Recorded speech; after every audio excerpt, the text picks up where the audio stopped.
아, 감사합니다. 마치 이 잘 들립니다에 감사합니다를 답해야 될 것 같고, 갑자기 BJ가 된 것 같고, 다양한 감정들이 요동치네요. 근데 지금 제가 딱 7시쯤에 링크를 공유를 했기 때문에 아마, 다들 참여가 바로 힘드실 것 같아서 저희 5분만 기다렸다가 진행을 할게요.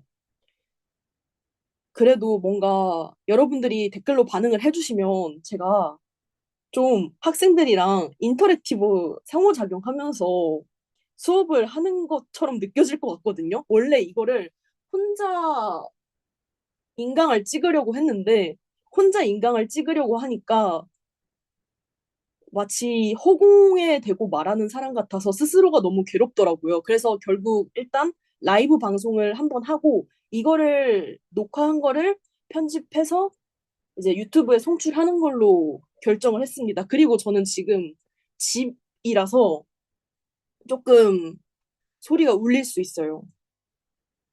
소리가 조금 울리고요. 여러분은 이제 뭐 마이크 안 켜주셔도 되고, 이제 화면 안 켜주셔도 되고, 네, 편하신 대로 보시면 됩니다. 이 버러프를 없애고, 어, 이게 지금 화면이 좀 낙서가 되어 있는데, 어제 제가 대면으로 수업을 했어요. 그래서 좀 뭔가 필기가 많이 되어 있지만, 여러분에게도 같이 공유하면 좋을 것 같아서 따로 지우지는 않았습니다. 일단 이 PDF 파일은 그 수만이 가시면 다운을 받으실 수 있고요. 10월 13일 기준으로 이제 제작이 된 파일입니다. 그리고 10월 13일 날 제작을 하고 이제 오늘 10월 19일 날 강의를 하는 형식으로 진행이 될 예정이고요. 이제 우리가 수시 2차 때 미술 면접이 있어요. 근데 미술 면접이 사실 수시에는 있지만 또 정시에는 없고 편입 시험에는 있고 또 뭐 제외국민 시험에는 있고 또 외국인 시험에는 없고 그러니까 되게 퐁당퐁당 하면서 존재하는 면접고사거든요. 근데 대체적으로 이제 5번의 입시가 있는데 홍대에는 제외국민, 외국인, 수시, 정시, 편입 이렇게 총 5번의 입시가 있는데 미술 면접을 3번이나 봅니다. 그만큼 중요도가 매우 높고요. 제 외국인 같은 경우에는 면접이 40%의 영향을 미칩니다. 그리고 수시에서는 60%의 영향을 미치고요. 그다음에 편입에서는 75%가 들어가요. 그래서 미술 면접이 상당히 최종 관문이라고 말해도 손색이 없을 것 같아요. 왜냐하면 다 마지막 단계에서 시험을 보는 거기 때문에 아무튼 매우 미술 면접을 절대 무시해서는 안 되고 정말 꼼꼼하게 준비를 해 가야 합니다. 그리고 여기에 보면 뭔가 미적 체험이라던가 감상이라던가 표현 같은 것들이 적혀 있는데 이제 이거는 사실은 미술 면접이랑은 크게 관련이 없는 얘기일 수도 있는데 그 미술 교과 과정, 국내 교과 과정에서 이제 아이들의 미술 실력을 평가할 때 감상과 표현을 평가하라고 말을 하고 있어요. 그래서 이 두 개를 면접에서 평가를 주로 하고 있습니다. 물론 미술 활동 보고서에서도 이런 감상과 표현을 같이 평가하라고 하지만 일단 큰 틀로서 평가를 하고 있는 거는 이제 면접고사에서 이제 감상 능력과 표현 능력을 확인을 하게 됩니다.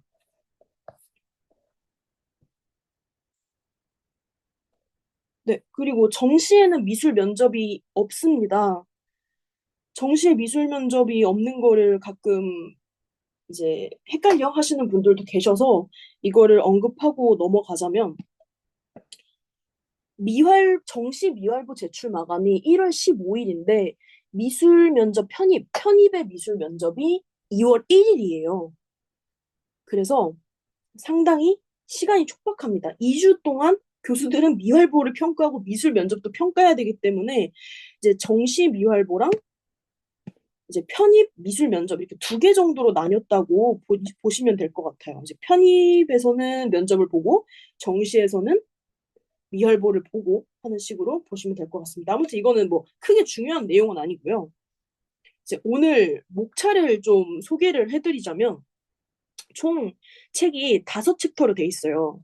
홍대 미술면접 기초정보. 이제 기초정보라는 거는 어떤 종이에 어떤 식으로 문제가 나오는지, 혹은 뭐 반 배치가 어떻게 되는지, 그리고 투표, 뭐 투표가 아니라 그 그림을 그리는 공간이 투표함처럼 되어 있는데 그게 뭐 몇 개씩 배치가 되어 있는지, 뭐 교수는 몇 명인지, 채점관 교수가 몇 명인지 그런 것들을 좀 말을 하고자 하고요. 그다음 두 번째는 감상 문제 꿀팁이죠. 감상 문제 꿀팁에 대한 것들을 좀 얘기를 해보려고 합니다. 그리고 세 번째는 표현 문제인데, 이제 표현 문제에 대한 팁들. 이게 우리가 아는 드로잉이죠. 드로잉에 대해서 좀 얘기를 해보고자 하고요. 그다음에 네 번째는 홍대 미술 면접 추가 질문에 관련된 것인데, 이게 어떻게 보면 기본 질문이라고도 할 수 있을 것 같아요. 이게 제일 베이직한 부분이고,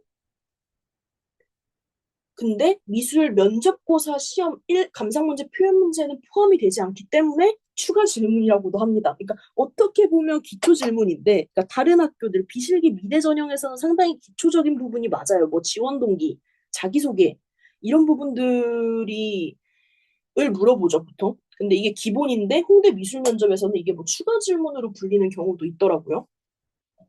그다음에 다섯 번째는 이거는 다들 많이 보셨을 것 같은데, 제가 수머니에도 올리고 유튜브에도 테스트 영상으로 한번 올렸었거든요. 이거는 미술 면접 복귀 리뷰 하는 거에 대해서 한번 다뤄보고, 실제로 어떤 분위기로 시험이 진행이 되는지에 대해서 좀 체감해보는 시간을 가져보고자 합니다.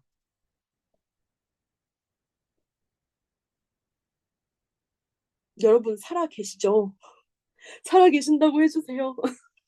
정말 이 온라인 강의라는 게 되게 허공에 대고 말을 하는 것 같아서 되게 새롭습니다. 왜냐면 저는 보통 대면 강의만 해왔거든요. 그래서 이제 또 새로운 느낌이 들고요. 음. 이번에는 이제 첫 번째는 홍대 미술 면접 기초 정보에 대해 말을 좀 하려고 하는데, 홍대 미술 면접은요, 토요일 오전반, 오후반, 일요일 오전반, 오후반으로 나눠져 있어요. 그리고 이게 밤마다가 아니라 이 오전반, 오후반, 오전반, 오후반마다 문제가 달라요. 그리고 이 오전반에서 나온 문제의 유형과 오후반에서 나온 문제의 유형 자체가 완전 다릅니다. 그러니까 뭐 오전반에서는 픽토그램 문제가 나왔다면 오후반에서는 뭐 사회 문제에 관련된 것이 나올 수도 있고요. 그러니까 거의 겹치지 않아요. 같은 작품이 나온 적도 없고요. 그냥 이 네 개의 시험은 다 다릅니다. 사실 뭐 첫 번째로 시험을 보는 토요일 오전반 친구들이 제일 불리한 거 아니냐 이렇게 말할 수 있을 수도 있는데요. 사실 그렇지는 않아요. 왜냐하면 어차피 문제가 정말 내 반이 다 다르기 때문에 크게 누가 불리하고 누가 유리하고 이런 부분의 문제는 없습니다. 자, 이거는 2024년 11월 30일 날 치러질 면접에 대한 건데요. 이제 토요일 아침반 수업이 예술학과랑 미자전이 같이 들어가요. 근데 이제 대기실에는 예술학과 지원한 20명씩 묶여 있고, 이제 미자전 지원한 20명씩 묶여져 있어요. 그러니까 같은 날 예술학과랑 미술대학 자율전공의 시험을 보는 건 맞는데, 반마다 한 반에는 예술학과, 한 반에는 미자전, 뭐 한 반에는 또 예술학과, 한 반에는 미자전 이런 식으로 해서 각각 뭐 20명 정도씩으로 구성이 되어 있습니다.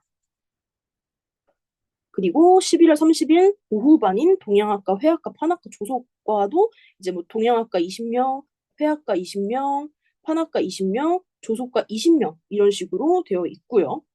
이제 뭐 디자인 학부 같은 경우에는 뭐 디자인 학부끼리 그냥 20명씩 반을 나눠서 시험을 보게 됩니다. 그 다음에 금조디 도예 목조형 섬유 미술 패션 디자인과도 이제 일요일 오후반으로 시험을 보게 되고요. 이게 좀 특이한 케이스가 하나 있는데 농어촌 학생 전형들은요, 학생들이 수가 그렇게 많지가 않아요. 그래서 혹시 여기에도 농어촌으로 전형을 넣은 학생들이 있다면 그 친구들은 다 같은 반에 들어갑니다. 그러니까 20명이 20명이거나 뭐 그 이상일 수도 있죠. 그 친구 동양화, 회화과, 판화과, 조속과, 디자인학 이 친구들이 전부 다 같은 반에 들어가요. 위에서는 그러니까 미술 우수자 전형에서는 예술학과 애들은 그래도 예술학과 애들끼리 같이 들어가는데 농어촌 전형에서는 이 농어촌 전형의 학생들끼리 다 같은 반에 들어갑니다. 그래서 교수님들도 사실은 알죠. 농어촌 학생 전형이라는 걸 알아요. 그리고 미열보도 어느 정도 차이가 있고 하다 보니까 교수님들이 인지한 상태에서 면접을 보게 됩니다. 이제 뭐 세종 캠퍼스도 마찬가지인데 세종 캠퍼스에도 이제 농어촌만 볼게요. 농어촌 전형 학생들 애니랑 겜그는 같이 들어가고요, 이번에. D컷만 좀 따로 봅니다. 농어촌 전형은. 근데 뭐 이거는 아마 다들 확인을 하셨을 거예요. 자기가 뭐 토요일 오전 반인지 토요일 오후 반인지 일요일 오전 반인지 일요일 오후 반인지는 이미 다들 확인을 하셨을 것 같고요. 중요한 거는 일종의 시뮬레이션. 도대체 어떻게 이게 진행이 되는가? 이게 훨씬 더 중요할 것 같은데요. 일단 본인 스케줄이 있잖아요. 뭐 8시 20분 타임일 수도 있고, 뭐 2시 타임일 수도 있는데, 그때에 맞춰서 그 학교에서 고지해준 대기실로 들어가게 됩니다. 그 대기실에는요, 약 20명 정도의 학생들이 있는데, 음, 보통 15명에서 20명이라고 봐주는 게 좋을 것 같아요. 그 이상은 좀 들어가기가 힘들어요. 근데 이게 강의실마다 크기 차이가 있어서 막 30명까지는 들어갈 수가 없습니다. 그리고 각 대기실은 지원한 학과가 같은 학생들로 구성이 되어 있는데요. 그러니까 동양학과는 동양학과끼리, 뭐 회화과는 회화과끼리 이렇게 돼 있는데 이게 변수가 농어촌 학생들은 농어촌 학생들끼리만 시험을 봐요. 그게 조금 다릅니다. 농어촌은 따로 이 문장에 적용이 안 돼요. 그러니까 농어촌은 다 같이 농어촌끼리 모든 농어촌 전형끼리 같이 봅니다. 그다음에 이제 대기실 안에 이제 대기실 이거 대기실인데 대기실 안에 이렇게 입구가 있어요. 입구가 있고 의자가 이렇게 뭐 한 15개 정도가 있다고 했을 때 기표소 같은 곳이 있어요. 우리 이제 투표할 때 뭐 국회의원 선거 같은 거 할 때 하얀색 천막으로 된 네모난 전화 부스 같은 공간이 있는데 밤마다 사이즈에 따라 좀 다르긴 한데 보통 2개에서 3개 정도가 놓여져 있습니다. 이제 여기가 의자고 이제 여기 앉아 있는 학생들이 랜덤으로 이렇게 호출이 돼요. 조교님이 호출을 해주시면 랜덤으로 이렇게 기표소에 들어가서 이제 그 옆에 있는 또 다른 대기실? 대기실이 아니죠. 면접실로 이동을 합니다. 면접실로 이동을 하고요.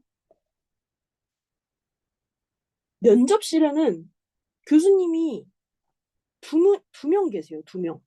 두 명. 한 명은 교수고, 한 명은 입학사정관입니다. 이게 뭐 교수가 3명일 때도 있다고 하는데, 아니요, 제가 알기로는, 그리고 저 때도 그랬고, 제가 알기로도 2명이었습니다. 그러니까 총 면접관은 2명이고, 교수와 입학사정관으로 구별이 되어 있고, 그 다음에 교수님이 대체적으로 질문을 하고, 입학사정관은 조용히 있다가 채점만 합니다. 그러니까 교수가 물어보면 입학사정관이 채점하는 구조로 되어 있어요. 일단 이제 뭐 15개의 의자, 뭐 20개의 의자가 있을 거고 그중에서 랜덤으로 학생이 불려서 기표소 같은 공간에 들어가게 되면 이제 36분 동안 미술 문제를 풀어야 합니다. 원래는 24분이었죠. 원래는 24분이었는데 발상 과정 스케치가 추가가 되면서 36분으로 늘어났어요. 이거 정말 핵심 포인트인데 여러분 발상 과정 스케치라고 홍대에서 명시를 했어요. writing은 글을 쓰는 것은 스케치가 아니에요. 스케치는 드로잉에 가깝습니다. 그래서 홍대에서는 이제 뭐 글로 발상 과정을 표현해라라고 할 가능성은 지금 많이 없는 상태이고요. 그다음에 예, 드로잉을 해서 그 과정을 보여줘라. 드로잉으로 보여줘라라는 말을 좀 더 하고 있다고 보시면 될 것 같습니다. 그리고 36분 동안 기표소에서 이제 기표소 같은 공간에서 문제를 풀고 나면 교수님이 계신 교실로 이제 진행 요원분이 이동하세요라고 이렇게 말을 해요. 뭐 김버터 씨 이동하세요라고 합니다. 그럼 이제 그 교실에 들어가면 중앙에 의자가 있어요. 뭐 그렇게 썩 좋은 의자는 아닌데 그냥 뭐 괜찮은 의자가 있고 거기에 교수가 앉으라고 해요. 우리한테 앉으라고 하는데 그러면 이제 면접이 시작되는 게 아니라 우리가 들어갈 때부터 면접은 이미 시작이 된 거예요. 10분 카운트는 우리가 들어가는 순간부터 됩니다. 사실 뭐 10분 면접이라고 하는데 실질적으로는 그래서 뭐 입장하는 시간, 퇴장하는 시간까지 합쳐서 한 9분, 8분 정도 소요가 된다고 생각하시면 되고요. 그리고 면접을 보는 교수님은 물론 지원한 학과의 교수님일 수도 있는데 거의 아니에요. 그러니까 회화과 교수님이 뭐 판학과 면접을 보시기도 합니다. 이게 랜덤으로 교수들이 투입이 되는 거기 때문에 왜냐면 뭐 입학 비리라던가 부정을 막기 위해서 즉석해서 면접관들이 어느 교실에 들어갈지 결정이 돼요.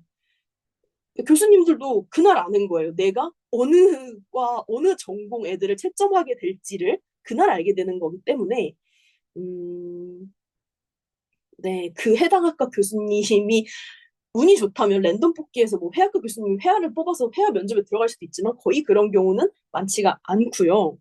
물론 그럴 수도 있죠. 아, 그리고 이게 미활보를 채점한 교수랑 면접을 보는 교수랑 같은 교수가 아니잖아요. 이렇게 되면 미활보를 보는 교수랑 미활보 채점은 그 해당 학과 교수님이 하세요. 저는 오늘 회화과를 많이 애용을 해보겠습니다. 미할보를 회화과 교수님이 채점을 했다면, 근데 면접은 뭐 예를 들면 패디과 교수님이 보시게 되는 뭐 그런 구조거든요. 그래서 미활보에 관련된 질문을 심도 있게 하기가 되게 어려워요. 그래서 미활보 질문은 거의 안 나왔다, 안 나온다 이런 말을 많이들 들어보셨을 거예요. 나와도 즉석해서 훑어보고 이런 동아리 활동했는데 뭐 여기서 뭐 느꼈는지 뭐 다시 말해줄 수 있어요? 이런 식으로 물어보십니다. 그냥 미할보에 있는 내용의 진실성을 확인하려고 하세요. 그러니까 뭐 미할보에 대한 거창한 내용을 물으시진 않습니다. 면접은 여기 주로 교수님이라고 돼 있는데 교수님이랑만 진행이 돼요. 면접관분은 옆에서 뭐 그렇군요. 아, 뭐 이 정도의 리액션? 그냥 리액션 정도만 해주시고 딱히 질문을 하진 않으세요. 왜냐면 입학사정관 채점하시는 분한테는 뭔가 질문할 권리가 없는 것 같기도 해요. 교수님이 문제를 내고 이제 그 평가는 대답에 대한 평가를 이제 입학사정관이 하는 거죠. 이제 미술 문제 여기 있는 거는 아까 말씀드렸다시피 감상 문제랑 표현 문제가 있는데 이제 이거 외에 추가 질문 혹은 기초 질문, 기본 질문은 그 생기부와 미할부의 진실성을 확인하기 위한 거고요. 정말 간단한 거 물어봐요. 뭐 동아리 활동 했었는데 거기서 어떤 걸 배웠었는지 적혀 있는데도 또 물어봐요. 왜냐하면 이건 제출 서류의 진실성을 확인하기 위해서입니다. 그리고 추가 질문은 대체적으로 생기부 기반입니다. 그렇고요. 홍대 미술 면접 문제 구성은 이미 다들 너무너무 잘 아실 것 같아요.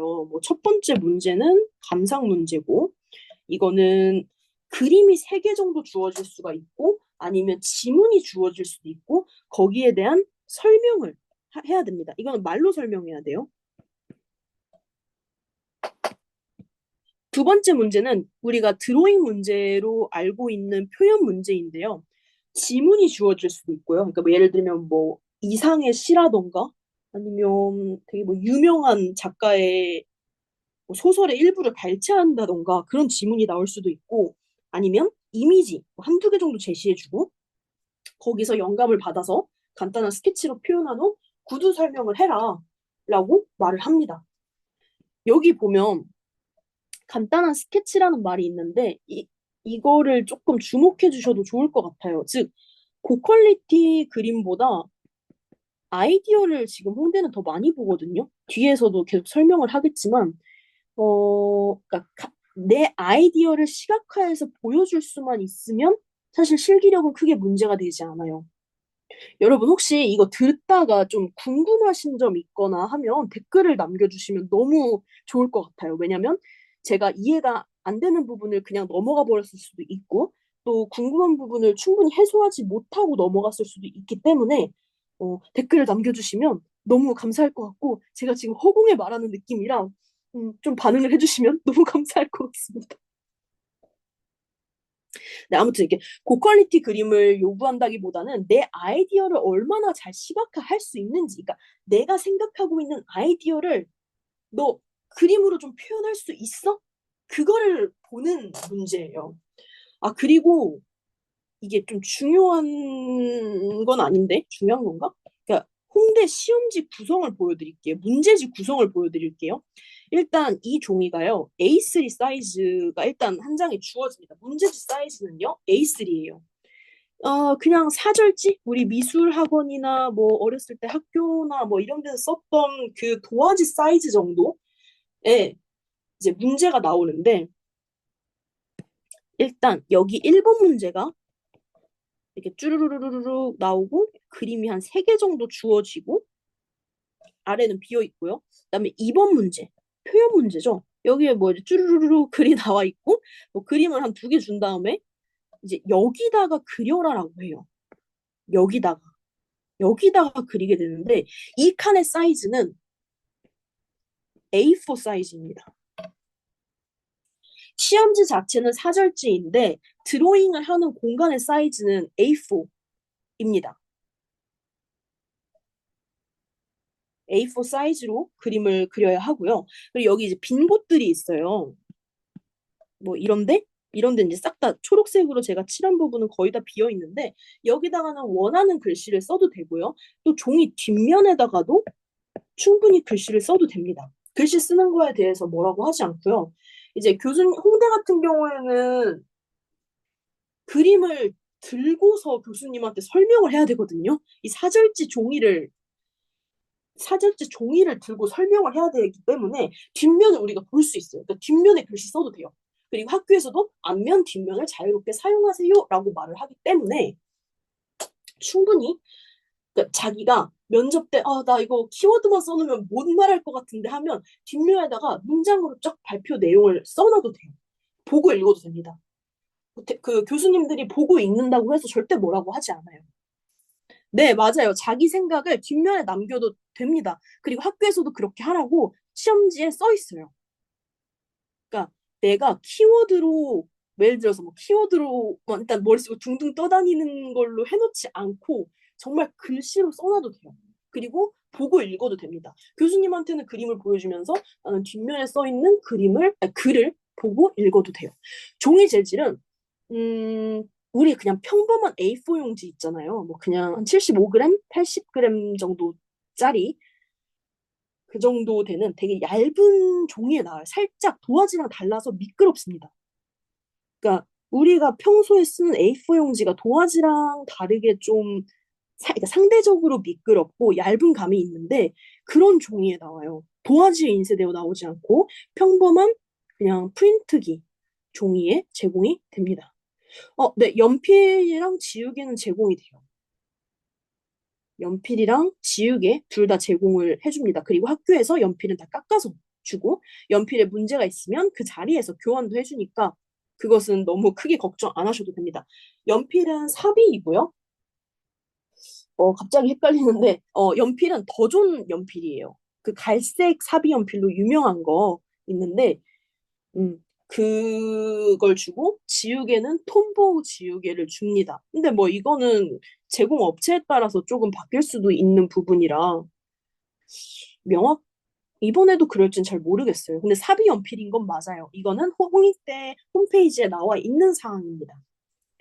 그리고 아까 위에서 생기부 관련 질문을 물어봐 주셨는데, 이거 뒤에 부분에 나와 있거든요. 그 추가 질문 관련된 부분에서 좀 더 설명을 할 예정이라, 이거는 좀 끝까지 봐주셔야겠는데요. 네, 끝까지 봐주셔야 되고, 또 종이에 대한 설명을 좀 더 해드리자면, 종이가 얇고 미끄럽다 보니까, 종이가 얇고 미끄러워서 명암 넣기가 조금 애매할 수 있고, 오히려 약간 우리가 손가락으로 문질렀을 때 잘 문질러져가지고 명암 표현이 좀 어두운 부분을 표현하고 싶으면 일단 연필을 눕혀서 쓱쓱쓱쓱 그린 다음에 손으로 쓱 문질러주면 좀 어두운 표현이 될 수 있을 것 같습니다. 그리고 교수님이랑 거리가 좀 있어요. 그러니까 교수님이 여기 이렇게 두 분 앉아 계시면 여기에 의자가 있고 여기서 학생이 이제 설명을 해야 되는데 좀 거리가 있다 보니까 그림을 너무 연하게 그리면 교수님들이 안 보여 하세요. 그리고 교수님들이 이제 좀, 음, 눈이 많이 이제 노안이 오셔서 좀 안 보이기 때문에 진하게 그림은 진하게 그려주세요. 라인 드로잉으로 진하게 그려주는 게 핵심이라고 할 수 있겠습니다. 그러면 이제 이 평가 기준에 대해서 조금 말씀을 드려보고자 하는데요. 뭐 평가 기준 뭐 되게 다양하게 써 있어요. 뭐 상상력, 독창성, 호기심, 뭐 문제 해결 능력, 수집과 재구성, 인문학 능력, 뭐 관찰력, 독창성, 해석력, 순발력, 뭐 이런 것들을 본다고 되어 있는데 여기에 실기력이라는 말이 사실 없어요. 그러니까 얘가 드로잉을 얼마나 잘하는지 그것에 대한 평가는 없습니다. 기초 디자인이나 발상가 표현, 상황 표현, 칸만화와는 조금 다른 부분이 있죠. 그러면 이 10가지의 요소들이 어떻게 각 문제에서 채점 기준을 가지게 되느냐에 대해서 좀 말을 해보자면, 감상 문제 같은 경우에는 문제를 해결하고 정보를 좀 분석하고 재구성하는 능력을 중요시 생각을 합니다. 그리고 평소에 본인이 가지고 있는 인문학적 소양을 평가하고자 해요. 감상 문제는 보통 감상과 비평, 미술 감상과 비평이라고도 하는데 그림을 한 3개 정도 주고 공통점과 차이점을 분석을 하라고 합니다. 이때 미술사적 지식을 나열하는 거는 크게 도움이 되지 않아요. 왜냐하면 미술 지식을 평가하는 문제가 아니기 때문입니다. 물론 뭐 이게 뭐 19세기 인상주의에 영향을 주었고 뭐 이 그때 작가는 누가 뭐 누구누구가 있고 이렇게 말하는 거는 그냥 자신의 지식을 뽐내는 것이기 때문에 이 평가 기준에는 맞지 않아요. 그래서 본인이 어떤 생각, 이 그림을 보고 어떤 생각을 했는지 그걸 말해주는 게 훨씬 좋습니다. 그다음에 표현 문제 같은 경우에는 드로잉 문제죠. 드로잉 문제에서는 독창성, 뭐 호기심, 상상력 이 3개의 포인트가 제일 중요한데요. 그러니까 결국 아이디어, 이 아이의 발상, 이 학생의 발상, 생각, 아이디어를 중요하게 여겨요. 사실 상상력이라는 부분이 아직까지도 학회에서, 미술교육 학회에서는 되게 많이 논의되고 있어요. 상상력이란 과연 무엇을 뜻하는가. 그래서 많이 논의하고 있는데, 뭐 홍대 측에서는 뭐 그러니까 사실을 있는 그대로 표현하지 않고 좀 생각할 줄 아는 학생을 뽑고자 한다는 의미에서 상상력을 평가 기준으로 놨다고 생각하면 될 것 같습니다. 그리고 이 10가지 항목을 종합적으로 평가를 하되 여기에 제출 서류의 진실성을 파악하기 위해서 추가 질문, 이제 생기부나 미할부에 관련된 질문을 하게 됩니다. 음, 네. 이거는 아까 위에서도 말했는데 그 미술사를 나열하는 능력을 보는 게 아니에요. 작가가 누가 있고 뭐 이건 큐비즘이고 입체주의고 이거의 특징은 뭐 다시점 분할이고 이런 거를 말하라는 게 아니라 이미지 리터러시 능력을 좀 홍대에서는 전면에 내세우고 있는데요. 이미지 리터러시가 뭐냐면 이 주어진 그림, 이미지를 보고 해석할 수 있는지, 나의 입장에서 해석할 수 있는지, 그거를 좀 보고자 합니다. 단순히 작품의 세부 사항을 기억하고 나열하는 것은 평가 기준에 맞지 않아서 좋은 점수를 받을 수가 없어요. 그렇습니다. 여기도 좀 필기가 많이 되어 있는데, 이제 어제 수업을 해서 좀 필기가 되어 있거든요. 음. 그래서 그러면 도대체 뭐 미술사 없이 감상 문제를 해석을 하라는데, 뭐 어떻게 해야 하지? 라는 생각이 들 수 있어요. 제가 이전에 펠드먼의 비평 4단계라든지 VTS 기법에 대해서 말을 한 적이 있어요. 사실 펠드먼의 기법 4단계는 수만이에 올려놨었는데 VTS 같은 경우에는 제가 올린다고 해놓고 올리지를 않았었어요. 근데 어차피 그 두 개는 거의 같은 맥락의 것입니다. 그리고 중요한 것은 이제 뭐 많은 뭐 유튜브나 뭐 블로그나 카페 글에서 보셨겠지만 조형 요소와 조형 원리를 좀 파악하는 게 홍대 문제를 푸는 데 있어서 되게 중요하다고 많이들 들어보셨을 거예요. 조형 요소와 조형 원리가 도대체 무엇인지에 대해서 좀 얘기를 해보고 조형 요소가 그래요. 점선면인 건 알겠는데 그래서 그걸 뭘 어떻게 해석하라는 거죠? 그리고 조형 원리가 뭐 균형, 강조, 통일, 변화인 거는 알겠는데 이거를 그래서 어떻게 감상 문제에 활용을 하라는 거죠?를 좀 모를 수 있기 때문에 그 부분에 대해서 좀 설명을 해보고자 합니다. 조형 요소.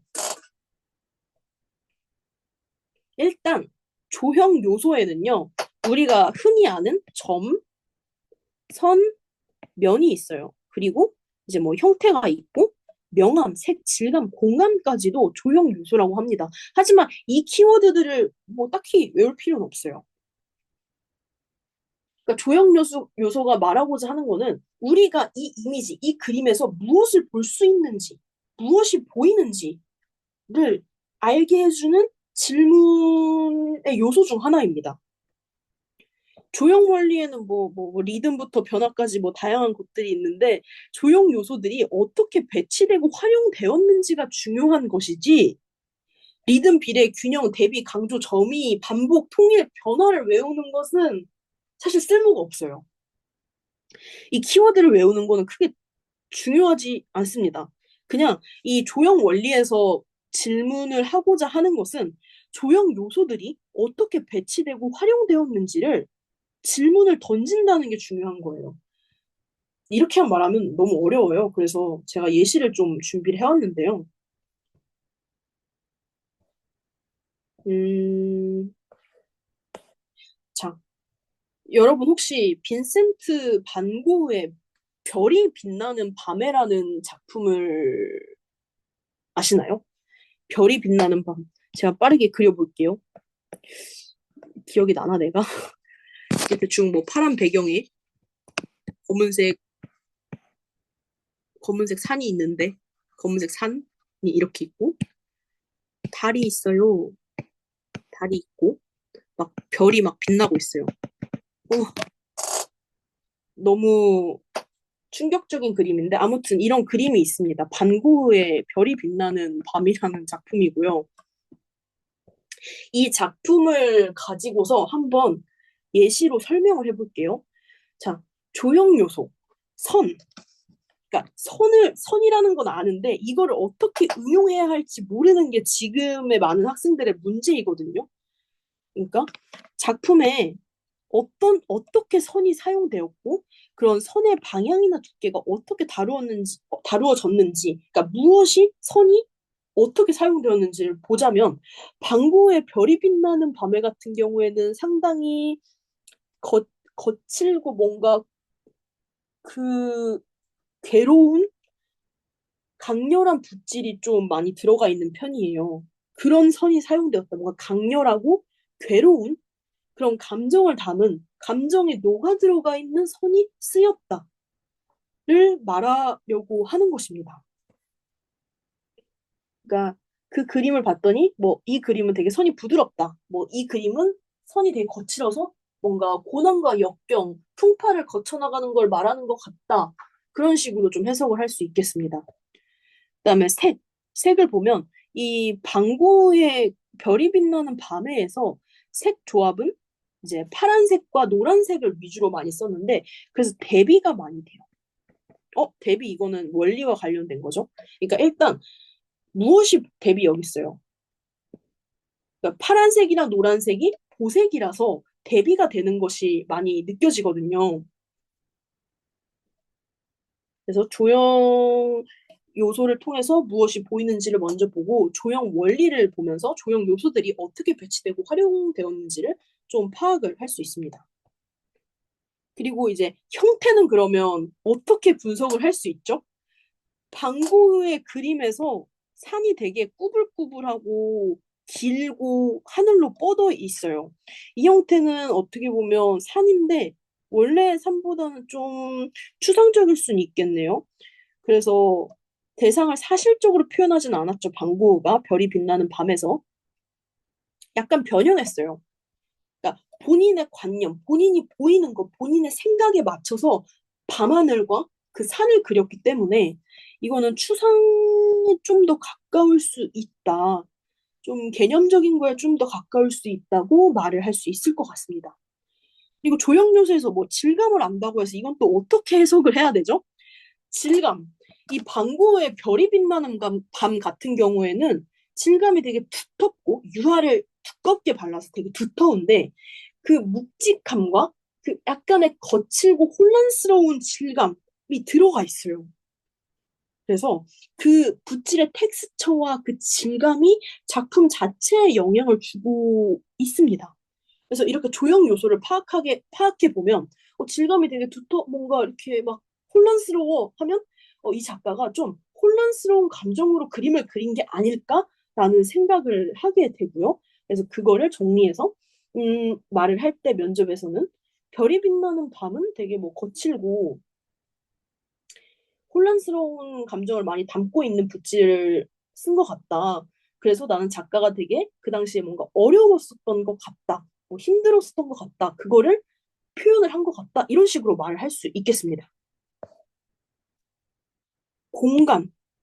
공간은 좀, 하나 얘기를 하자면, 피카소 작품 중에 아비뇽의 처녀들이라고 있어요. 혹시 아시나요? 아비뇽의 여자들이라고 할게요. 피카소 같은 경우에는 입체주의를 많이 사용을 했던 작가이고요. 피카소의 아비뇽의 처녀들, 아비뇽의 여자들이라는 작품을 보게 되면 배경과 인물의 구분이 없어요. 구분이 없습니다. 막 다 조각나 있죠. 막 배경부터 인물까지 다 이렇게 조각나서 공간감이 아예 없어요. 뭐 이제 그런 식으로 이제 특수한 경우가 있다면 이런 공간 같은 것들도 같이 분석을 해주면 이야기할 거리가 더 많아질 것 같아요. 음.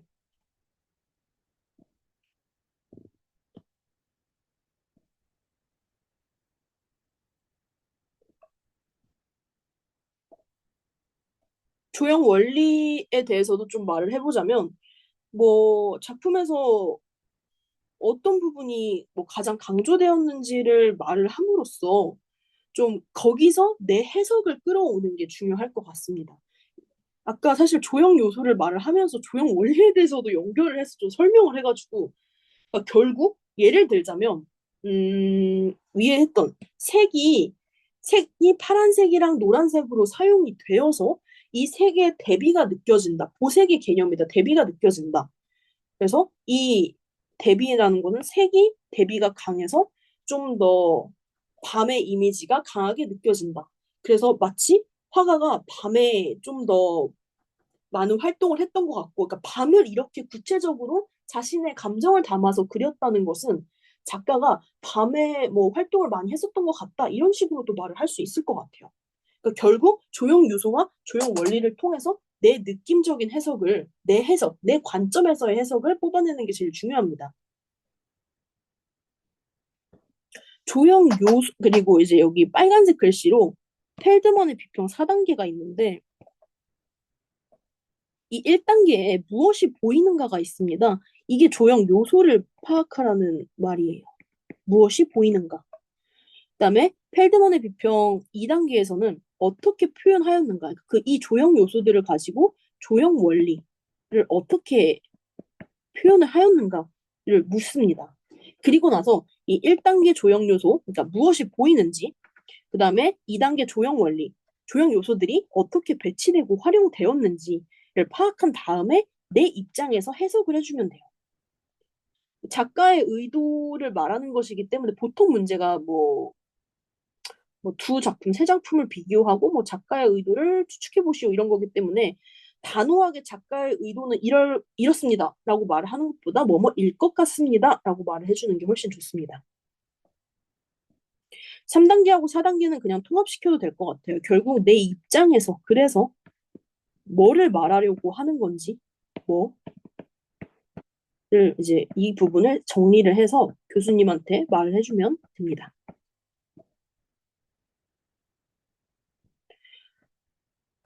감상 문제를 그냥 풀면 되는 거 아닌지, 그냥 뭐 그림 3개 주어지고 그냥 내 마음대로 풀면 되는 거 아닌가요? 라고 생각할 수도 있잖아요, 사실. 왜 펠드먼의 비평 4단계에 조형 요소, 조형 원리를 끼워 넣어서 왜 내 입장에서 해석을 해야 되죠? 왜 그래야 되죠?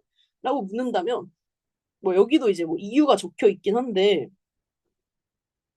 일단 패턴화가 되어 있으면 상당히 편해요. 일단 시험장에서 긴장을 하지 않게 되고요. 그냥 1단계 무엇이 보이는지 보자. 그다음에 2단계 그래서 이게 어떻게 활용되었지? 3단계 내 입장에서는 4단계 그럼 내 의견은 뭘까? 이렇게 되는 게 패턴이 되어 있어서 좀 더 긴장도가 덜하고 그 일종의 템플릿이기 때문에 시험장에서 크게 긴장을 하지 않게 됩니다. 뭐 그 외에도 뭐 다른 이유들이 있죠. 뭐 여기처럼 6가지 정도 적어놨는데 이 부분은 한번 그냥 읽어보시면 좋을 것 같아요. 사실 문제를 푸는 데 있어서 뭐 그렇게 중요한 부분은 아니기 때문에 그냥 알고 넘어가시면 될 것 같습니다. 아무튼 뭐 조형 요소와 조형 원리를 통해 작품을 분석하면 매우 효율적이에요.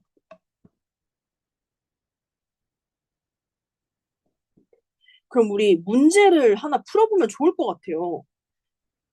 근데 우리가 지금 시간이 43분인데, 7시 43분인데, 좀 문제를 풀기에는 시간이 조금 촉박할 수도 있을 것 같아서 써왔어요. 문제를 풀어왔습니다. 아, 너무 근데 조금 지저분할 수 있는데, 필기가 되어 있어도 조금 지저분할 수 있는데, 이제 갈색이 조형 요소에 관련된 멘트고요. 파란색이 조형 원리에 관련된 멘트입니다.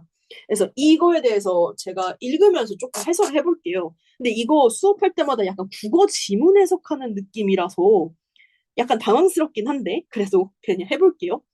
일단 첫 번째 작품을 먼저 보면, 음, 일단 이 문제를 보면 다음 작품들을 자유롭게 비교하여 설명하시오라고 되어 있는데 시험장에서 첫 번째 작품부터 분석을 해서 말해라 라고 교수님이 하시는 경우도 뭐 있지만 두 번째 작품부터 말을 해라. 세 번째 작품부터 말을 해라. 이런 경우도 있어요.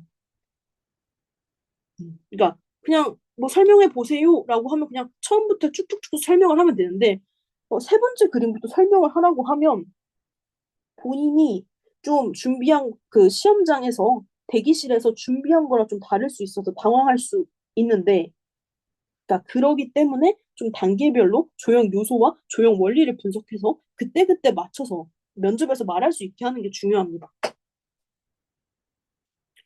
첫 번째 그림은 뭔가 담배를 물고 있는 남성의 그림인 것 같아요. 근데 되게 입술이 빨가시네요. 남성이 아닐 수도 있나? 라는 생각이 잠깐 들었고요.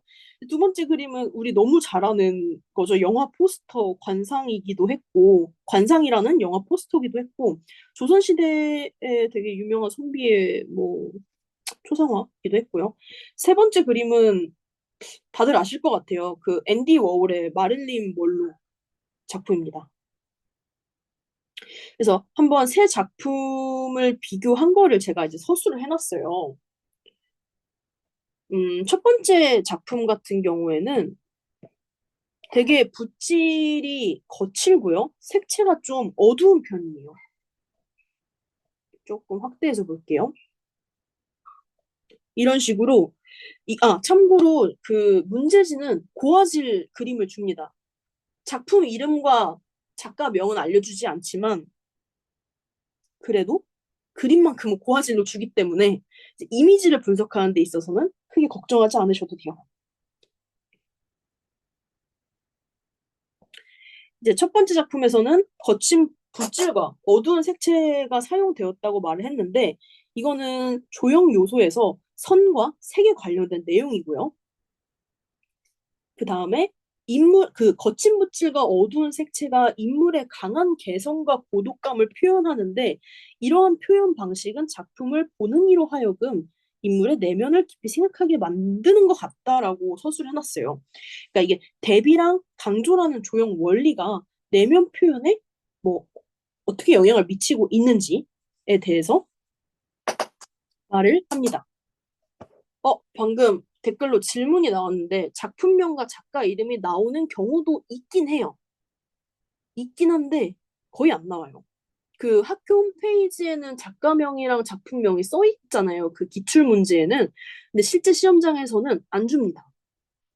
그 작품이 누구의 작품인지, 작가명이 뭔지 알려주지 않아요. 왜냐면 이건 미술사 테스트가 아니라 이미지를 정말 보고 해석하는 능력을 테스트를 하는 거기 때문에 딱히 그런 기본값을 주진 않더라고요. 근데 뭐 특수한 상황, 이걸 무조건 알아야지 뭔가 문제가 진행되는 경우에는 알려줍니다. 음.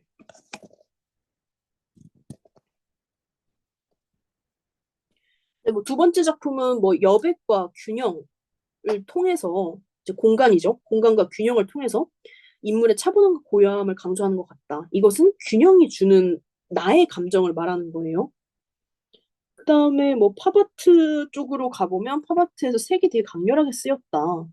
그리고 강렬해서 뭐 대비와 리듬이 느껴지고 뭐 반복되고 좀 시각적 자극이 느껴지는다라고 말을 해주면 되고요. 그다음에 뭐 계속해서 뭐 색채는 색으로 해석을 할 수 있고 이제 강조와 대비를 해서 과감한 사용을 해서 예술의 힘을 표현한 것 같다는 개인의 의견이에요. 그러니까 총 이렇게 생각을 해주면 될 것 같아요. 일단 조형 요소를 먼저 마치 이것은 강렬한 붓질 혹은 이것은 공간이 비어있는 여백 같다. 뭐 이런 것들을 좀 먼저 분석을 한 다음에 그 다음에 그 여백이 있기 때문에 뭔가 고독함이 느껴진다. 아니면 거칠기 때문에 뭔가 날카롭고 상처를 많이 받은 듯한 느낌이 난다. 하는 뭐 조형 원리를 말을 해주고요. 근데 마지막 단계에서 그래서 그런 뭐 거친 걸 표현한 것 같아. 그래서 이 사람을 보면 되게 어떤 감정이 느껴져. 아니면 뭐 이런 걸 좀 느낄 수 있는 것 같아. 이런 식으로 내 해석을 말해주는 거가 3단계로 갈 것 같아요. 조형 요소를 먼저 찝어서 얘기를 하고 조형 원리를 2단계에서 말을 하고 그 다음에 내 해석을 3단계에서 해주면 됩니다. 위에서 예시를 다시 보자면 여기를 볼게요. 반면 두 번째 작품은 전통적인 동양화의 특징인 여백과 균형을 통해 조형 요소죠. 인물의 차분함과 고요함을 강조한다. 이거는 조형 원리가 됩니다. 그리고 여기서 내가 느낀 거는 여백의 아름다움이 인상적이고 여백이 단순히 비어있는 공간이 아니라 인물의 존재를 더욱 돋보이게 하고 내면의 평온함을 드러내는 것 같다. 라고 생각을 한다. 이것은 내 의견이 돼요. 그러니까 조형 요소를 먼저 말하고 그 다음에 조형 원리를 언급하고 그 다음 내 의견을 덧붙여서 말해줘야 이 3단계로 진행이 돼야지 3단계로 진행이 돼야지 좀 효과적으로 감상 문제를 해석할 수 있어요. 물론 내 의견, 조형 요소나 조형 원리에 대해 언급하지 않고 내 의견만 말해도 되지만 그러면 많은 부분을 뛰어넘고 나가는 것이기 때문에 인문학적 소양을 더 많이 어필을 해줘야 할 것 같아요. 일단은 베스트로는 1단계, 2단계, 3단계는 조형 요소, 조형 원리, 내 해석 이렇게 가주면 됩니다.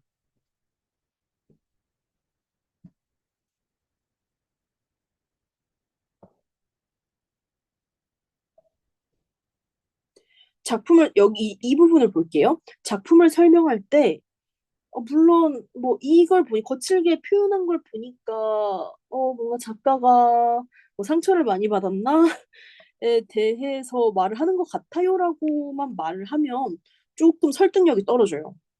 그러니까 그 작가의 그런 고독함을 어떻게 표현했는지를 구체적인 시각 요소들을 언급해서 설득력을 주는 게 중요합니다.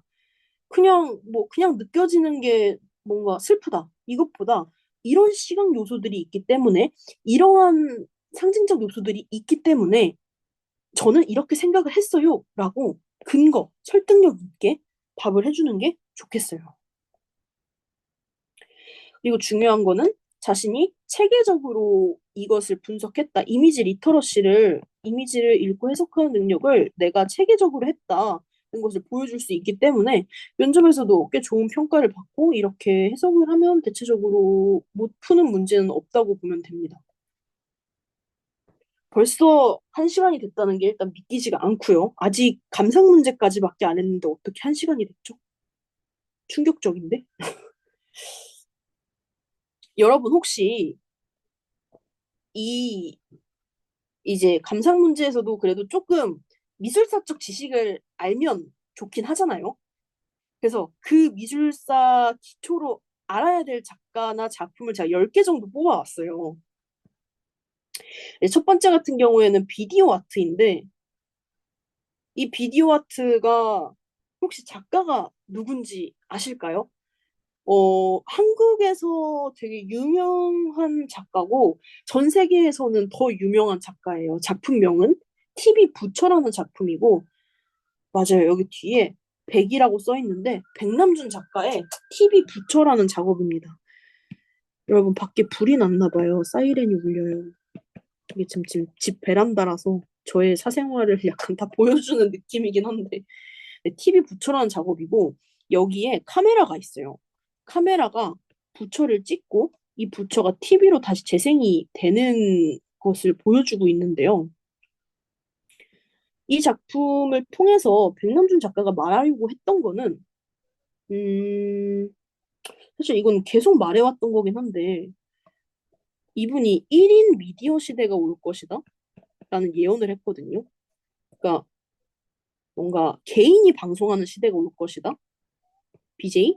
이런 거를 예언을 했어요. 1960년대부터.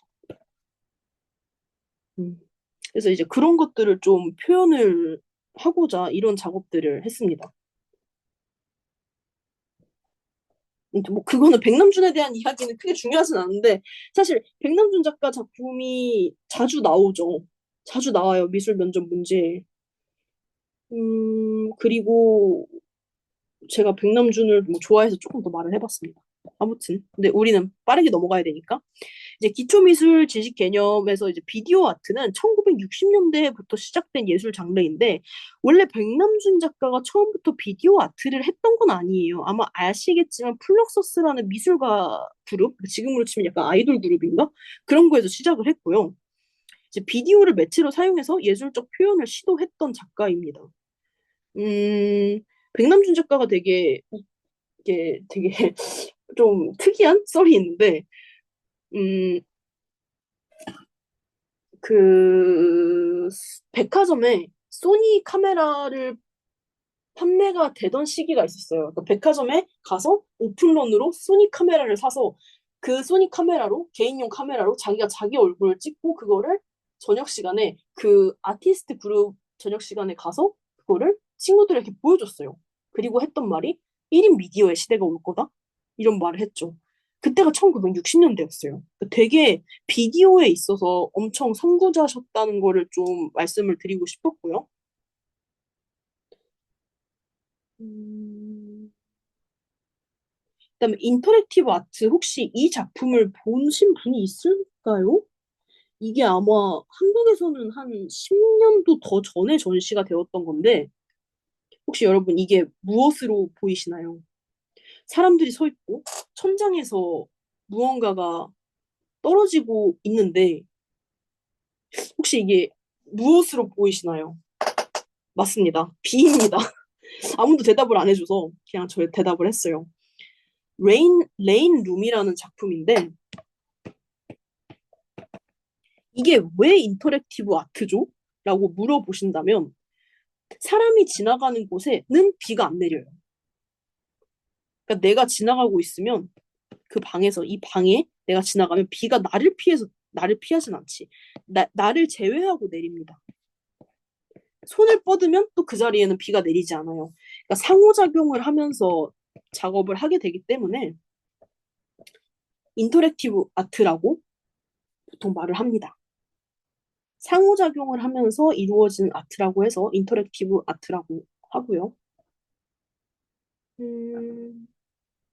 그 다음에는 오브제라는 개념이 있는데요. 오브제는 사실은 뭐 10가지 정도로 나뉘는데, 뭐 일상을 비일상으로 전환시킨 오브제라던가 뭐 다양한 요소들이 존재를 하는데, 이거 같은 경우에는 찻잔에 모피를 붙인 케이스입니다. 그래서 오브제의 전복을 일으킨 작업이라고 봐주시면 될 것 같아요. 그러니까 원래 있던 사물의 기이함을 표현을 했다? 초현실주의 작가로 분리가 돼요. 사실 이 작가 같은 경우에, 이 작품 같은 경우는 초현실주의 작품으로 분리가 되고, 기존의 오브제를 변형시켜서 낯선 곳으로 만들었기 때문에 좀 오브제 몇 번째더라? 또 아무튼 몇 번째 항목에 해당이 되는 작업입니다. 그 다음에 이제 그래피티라는 게 있는데, 이 그래피티 같은 경우에는 그냥 글씨도 되고요. 그 홍대 거리에 가면 되게 많습니다. 자유의지라고 홍대에 진짜 많이 쓰여 있거든요. 그것도 그래피티고, 이 뱅크시의 훌륭한 작품도 그래피티인데, 사실 이게 아직 합법적인 작업이 아니라서 좀 도덕적으로 논란이 있죠. 아무래도 다른 사람의 소유물, 다른 사람의 건물, 모두가 쓰는 거리에 이렇게 글씨를 쓰거나 그림을 그린다는 것은 아직 좀 논쟁이 있는 부분이라서 완벽하게 딱 이거는 미술의 한 표현이야 라고 하기가 조금 애매하지만 자주 나오는 문제의 유형 중 하나입니다.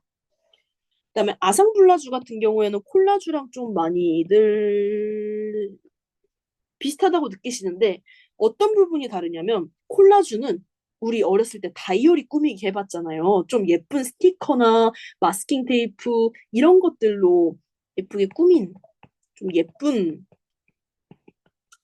아트박스 가면 파는 그런 예쁜 스티커나 그런 것들을 좀 쓰려고 하는 거고, 아상블라주는 폐품을 사용한 콜라주라고 보시면 돼요. 신문지, 쓰레기 이런 것들을 표현을 했고, 이제 이거 같은 경우에는 자동차를 공공 조형물로 만든 작업인데, 이것도 폐차를 사용했기 때문에 아상블라주로 분류가 되고요. 이거는 작년에 홍대 문제에 나왔었습니다. 그다음에 데페이즈만 같은 개념도 사실은 뭐 많이 나오는데, 쉽게 말을 하면 이게 르네 마그리트의 작품인데 실제로 존재할 수 없는 사이즈로 작품을 해놨어요. 그러니까 그리고 이제 학교에서 미술 교육 과정에서 데페이즈망을 정말 많이 다룹니다. 그러니까 뭐 내면의 방을 그려라. 이건 학교 선생님들마다 조금 다르시긴 한데, 내면의 방을 그려라. 뭐 그렇게 해서 뭐 너가 좋아하는 거를 크게 그리던, 너가 싫어하는 거는 아예 뭐 그리지 않던, 뭐 작게 그리던 해서 뭐 너가 선호하는 대로 한번 그려봐. 그러니까 너의 마음대로 실제로 존재하지 않는 사물의 크기인데 본래의 맥락에서 벗어나 좀 낯선 상황에 한번 배치를 해봐. 뭐 그런 느낌으로 데페이지만 기법은 많이 사용이 됩니다. 그다음에 픽토그램 관련해서는, 이거 비상구를 모르면 안 되겠죠? 비상구 작년에 이제 홍대 세종 캠퍼스에 문제가 나왔었어요. 세종 캠퍼스에 문제가 나왔고, 이제 그때는 픽토그램에 대한 간단한 정보값을 줬지만 보통은 정보값을 안 주는 경우가 많아요. 데페이즈망으로 표현하시오 이렇게 나왔을 때 데페이즈망이 뭔지 안 알려주는 경우도 종종 있습니다. 물론 작년에는 픽토그램에 대한 설명을 해주면서 픽토그램을 감상 문제와 표현 문제로 풀어라라고 나왔지만, 보통 친절한 설명을 안 해주는 경우도 있다는 점을 알아주시면 좋을 것 같습니다. 그다음에 레디메이드는 그냥 오브제랑 비슷하다고 봐주시면 될 것 같고요. 설치 미술 같은 경우에는 이게 모든 미술이 좀 유기적으로 연결이 되어 있어요. 그러니까 예를 들면 설치 미술이 어떻게 보면 인터랙티브 아트이기도 하고, 물론 같은 건 아닌데 이 모든 거에 포괄이 될 수 있는 거죠. 설치 미술, 인터랙티브, 혹은 인터랙티브 아트이기 때문에 미디어 아트, 비디오 아트로도 연결이 될 수 있고, 그래서 하나의 작품이 하나로만 한정되는 경우, 하나의 장르로만 한정되는 경우가 그렇게 많지는 않습니다. 근데 아무튼 그냥 그거예요. 설치되어 있는 미술, 어떤 공간에 맞게 설치되어 있는 미술을 우리는 설치 미술이라고 하고요. 그리고 우리 시각적으로 좀 효과를 기이한 좀 3D 효과를 주는 것을 우리 보통 옵 아트라고 합니다. 옵이 그 뜻일 거예요. 본다는 접두사고 영어로 시각적인 혼란을 주는 부분이고 약간 트리가트랑 비슷하다고 느낄 수 있는데 살짝 달라요. 그러니까 마치 설치 미술과 인터랙티브 아트가 같은 맥락이긴 하지만 다른 것처럼 오바트랑 트리가트도 살짝 다릅니다. 그다음에 개념 미술에 대해서 조금 마지막이에요. 미술 개념은 개념 미술이 마지막? 그러니까 여기서 설명하는 게 마지막인데 이게 세계의 의자라는 작품이거든요. 월드 아니고요. 세계가 그 월드가 아니고 쓰리입니다. 쓰리. 아이고 이거 쓰리. 세계 의자인데 이건 의자를 프린트해 놓은 건 이거는 실제 의자, 이건 의자의 사전적 정의. 그래서 세 개 다 의자인데 그러면 뭐가 진짜 의자일까? 뭘 의자라고 할 수 있고 뭔 의자가 아니라고 할 수 있을까? 라는 것을 물어보는 작업이고 아이디어를 상당히 중요시하는 작업을 개념 미술이라고 합니다. 아까 말했던 듀샹의 레디메이드 샘도 말은 안 하고 넘어갔지만 메이드 샘도 아이디어가 중요한 것이기 때문에 개념 미술의 하나라고 볼 수 있어요. 와, 이건 인터랙티브 아트 관련된 문제였어요. 실제로 나왔던 문제이고요. 이거는 국내 작가 작품입니다. 손을 움직이면 선이 막 손을 따라서 움직이는 작품이에요. 이거에 대해서 정말 학생들이 다 다양하게 말을 해줬는데, 소통이라는 게, 미술에서 소통이란 어떤 의미일까? 뭐 이런 문제였어요. 학생들은 뭐 일방향 소통에서 쌍방향 소통이 된 것 같다. 혹은 옛날에도 관람객이 있었기 때문에 작품이 해석되고 그랬었다. 근데 지금은 우리가 몸을 움직이는 소통을 하는 것뿐이지 인터랙티브 아트에서 사실 우리는 예전부터 작업과 소통을 해왔다라고 말을 하기도 했어요. 그래서 이제 제가 여기 아래에다가 좀 다양한 그 소통에 대한 근데 이거는 저의 의견인데 음, 이런 문제가 나왔을 때는 자기의 의견을 말해주는 게 중요합니다. 그러니까 인터랙티브 아트 혹은 이전에는 어땠는지 이전에도 작품이랑 작가와 관객은 소통을 했는데 왜 지금 기술적인 것만 인터랙티브 아트라고 하는지 뭐 다양한 맥락으로 말을 할 수 있어요. 이거는 한번 책에 있는 문제이기 때문에 본인이 한번 풀어보면 좋을 것 같습니다. 음, 아까도 말했다시피 이거는 미술사 시험이 아니라서요. 작품의 맥락이나 스타일에 대해 말할 때, 물론 지식이 있으면 좋지만, 이미지를 읽고 해석하는 능력이 핵심이기 때문에, 리터러시가 훨씬 중요합니다. 지식의 나열보다 리터러시가 훨씬 중요하고요. 시각적으로 무엇이 보이는지, 조형 요소, 어떻게 분석을 할 건지, 조형 원리, 그 의미를 내가 어떻게 풀어나갈 건지, 내 해석, 이렇게 세 단계로 해석을 해주면 좋을 것 같아요. 그 다음에 면접 표현 문제가 이제 드로잉 문제인데, 이 부분은, 네, 연결해서 해야겠죠? 이거 시간이, 시간이 문제가 아니라, 제가 사실 어제부터 목이 상태가 좀 안 좋아가지고, 그래도 한 시간은 더 할 수 있을 것 같아요. 목이 조금 아프긴 한데, 그래도 일단 계속 해볼게요. 드로잉 문제를 풀 때 패턴이 있어요. 3단계. 이것도 똑같네요. 감상 문제도 3단계 패턴이 있었죠. 아까 조형요소, 조형원리, 내 생각. 표현 문제도 세 가지 단계가 있습니다. 세 가지가 있는데 분석적 사고력과 종합적 사고력과 시각화 해서 총 3단계로 나눠져 있습니다. 이것도 제가 한번 근데 정리해서 올리는 게 좋을 것 같아요. 물을 마셔야 되는데 괜찮지 않을까요? 아무튼 감상 문제는 아까 말했던 거 조형요소, 조형원리, 내 생각. 표현 문제는 분석적 사고력, 종합적 사고력, 그리고 시각화. 이렇게 해서 총 3단계, 3단계로 되어 있다는 거를 좀 알아주면 좀 체계적으로 문제를 풀 수 있어요. 그럼 도대체 분석적 사고란 뭐죠? 문제를 분석해라, 문제를 분해해라. 그래서 그 문제를 좀 씹어 먹은 다음에 종합적 사고를 통해서 결합을 해서 다양한 요소들을 결합해서 이제 내 생각으로 시각화를 해라. 아이디어를 시각화해라. 라는 부분이라고 보시면 될 것 같아요. 그냥 여기서 말하는 단계가 있어요. 일단 분석적으로 사고를 하시고, 뒤에서 이거는 좀 더 설명을 할게요. 분석적 사고를 하고, 그다음에 종합적으로 사고를 하고, 그러니까 분해를 한 다음에 결합을 합니다. 그 다음에 시각화를 하는 거예요. 와, 이렇게만 말하면 뭔 말인지 모르겠어요. 뒤에 가서 그냥 보여드릴게요. 음, 일단 문제를 하나 보고 넘어가는 게 좋을 것 같아요. 여기 보면 이거 자화상 관련 문제인데 제시된 작품을 참고해서 본인의 자화상을 그려보세요라는 문제가 있어요. 이거는 너무 유명한 작품이고 홍대에서 정말 많이 나오는 작품인데 프리다 칼로의 자화상이죠. 그리고 이제 오른쪽에 있는 거는 실제 합격생의 작업입니다.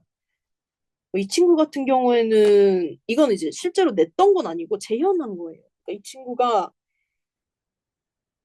혼혈이어서 그 혼혈로서 학교 생활을 하면서 느꼈던 감정, 그리고 아직도 뭐 그때 그런 힘들었던 것들이 뭐 가슴속에 남아있다.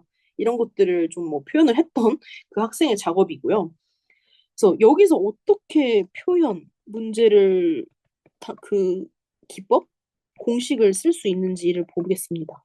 일단 분석을 하고, 그다음에 종합을 하고, 시각화를 하라고 했는데, 일단 프리다 칼로의 자화상에서 중요한 부분들을 좀 보면 되죠.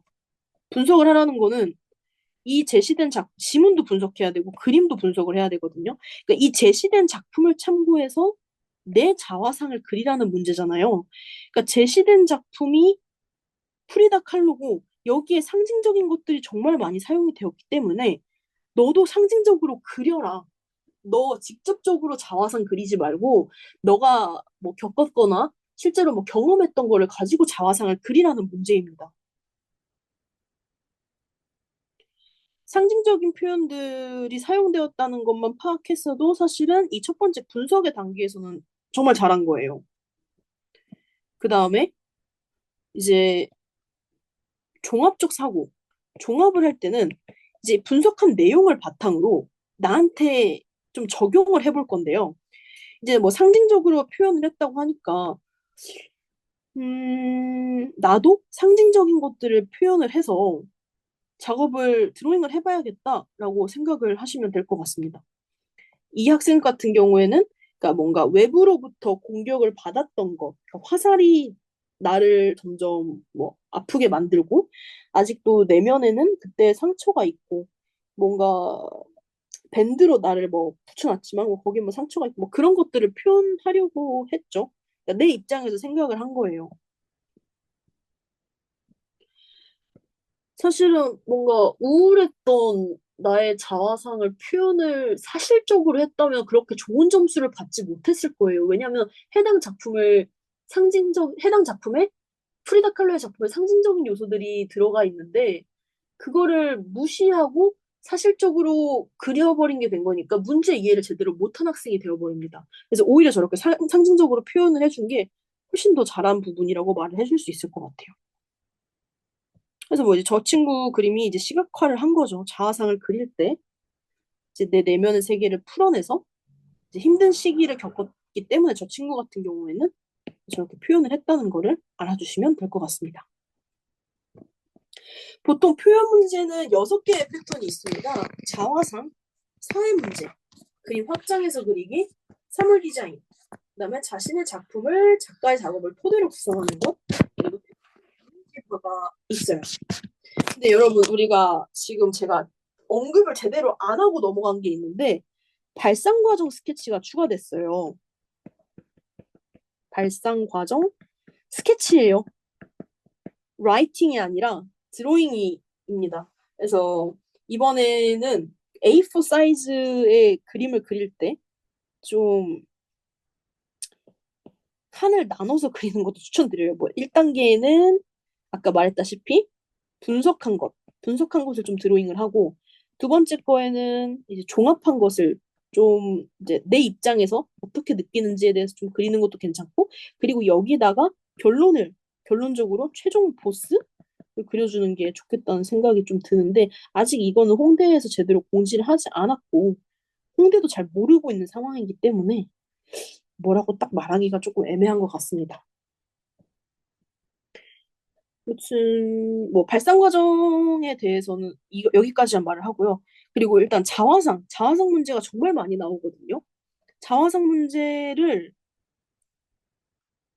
는 근데 비슷해요, 다.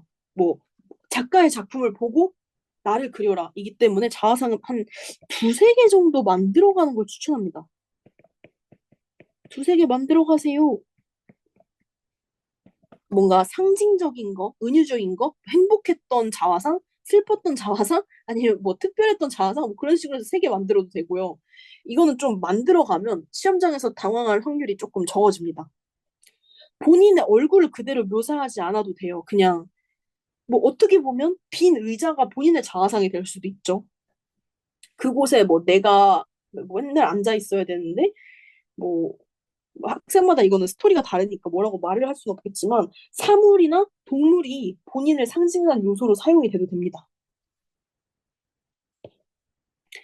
그다음에 사회 문제 같은 경우에는 음, 정말 많이 나오는데 얘도 사회 문제를 두세 개 정도 생각해 가는 거 추천드려요. 뭐 예를 들면 뭐 환경 오염이라던가 뭐 미세 플라스틱 문제라던가 딥페이크 딥페이크라던가 이거에 관련 있는 게 또 가짜 뉴스. 요즘 이런 식으로 좀 사회에서 문제가 되고 있는 것들이 있잖아요. 아니면 뭐 전쟁으로 인한 빈곤, 뭐 이런 것들도 사회 문제로 생각할 수 있고, 한 두세 개 정도의 사회 문제를 생각해가면 너무너무 좋을 것 같아요.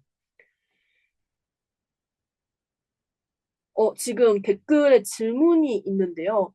발상 과정을 추가했는데 이 부분에 대해서 추가적으로 공지가 있을까요? 아니면 학생들 나름의 자유 대응일까요? 음, 공지는 없을 것 같습니다. 딱히 공지는 하지 않을 것 같고요. 자유 대응이라기보다는 문제에서 아마 가이드라인을 줄 거예요, 당일에. 당일에 문제지에서 가이드라인을 줄 것으로 예상이 되고, 그 발상 과정을 그리라는 것도 그 반마다 다 다를 수 있어요. 오전 반, 오후 반, 오전 반, 오후 반이 요구하는 게 다를 수 있어요. 그리고 문제 패턴이 6개가 넘기 때문에 각각의 문제들에 따른 발상 과정은 다를 수밖에 없습니다. 제가 아는 부분? 제가 아는 부분은 일단 정말 이거 말하지 말라 그랬는데 말을 하자면 말해도 되나요? 말해도 되나요? 교수님께서 말해도 되나? 그 발상 과정에 대해서 코멘트를 하나 받은 게 있거든요, 교수님한테. 근데 이거 말해도 되나요? 말해도 되겠지? 되나? 이런 말을 하셨어요. 되게 추상적인 말인데 체계로움 속에서 자유로움 속에서 체계로움을 이라는 말을 해주셨거든요. 발상 과정에 대해서. 그러니까 딱히 정해진 양식이 없는 것 같기도 해요. 아니면 정해줬는데, 양식을 체계적으로 정해줬는데, 그 안에서 표현하는 건 자유다라는 말씀을 해주셨어요. 뭐 그 정도? 그러니까 체계 속에서 자유로움을, 뭐, 자유 속에서 체계로움을. 정말 추상적인 말이거든요. 네, 일단 뭐 그 정도의 코멘트 정도 주셨습니다.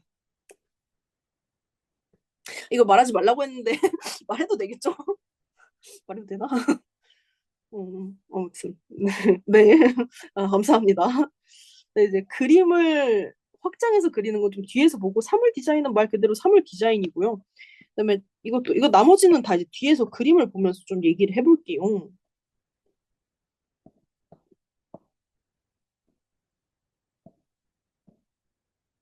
사회 문제. 사회 문제. 아, 여기 실제 합격작이 있어요. 합격작 재연작이고 홍대가 진짜 좋아하는 게 WWF 공익 광고거든요. 모든 사회 문제는 WWF 광고 포스터를 씁니다. 이때 문제도 해양 오염을 표현해라 라는 문제였어요.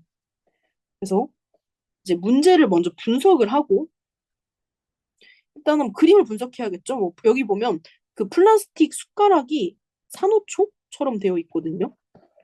그래서 일단 그거를 먼저 분석하고 이게 마치 해양 생태계의 일부가 되어버린 플라스틱이 해양 생태계의 일부가 되어버린 것 같다라는 거를 좀 나타내고 있는 것 같다라고 분석을 먼저 한 다음에 그 다음에 종합을 해주세요.